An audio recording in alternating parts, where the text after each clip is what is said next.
So we're talking about blended finance, defined as blending donors' concessional funds with commercial financing for promoting developmentally sound private sector projects. Blended finance is not the panacea for reaching the Sustainable Development Goals, but it can play a valuable role together with the traditional ODA, particularly in low-income and fragile countries. One of the most effective utilization of blended finance is in support of local lenders, including local development finance institutions as well as private equity funds, so that this institution can increase their support to local investors and strengthen as well local capital markets. This can be done through a variety of intervention and support, first loss guarantees, equity, direct loans, capital market transactions such as bonds in local currency. And thanks to concessional finance, concessional blended finance, the risk-return profile of this transaction is adjusted to make the projects bankable.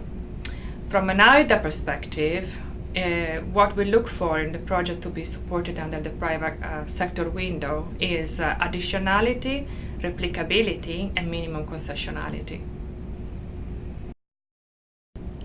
So in this context, blended finance is particularly important to give priority to projects that can support entities with boots on the ground in low-income countries. And this can be local lenders or private equity funds, so that we want to increase the risk appetite for the so-called missing middle, the often informal sector or micro enterprise that don't have the collateral that a lender will normally require to provide financing to.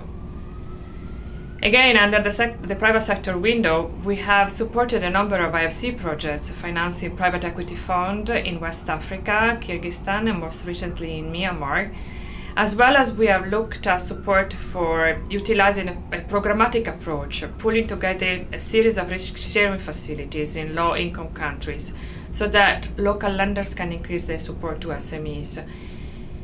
But if we want to reach the missing middle, to find the sources of funding that they so much need, we have to be aggressive in terms of risk-taking. And at the same time, we have to recognize that this is a lengthy process, so we also have to be patient.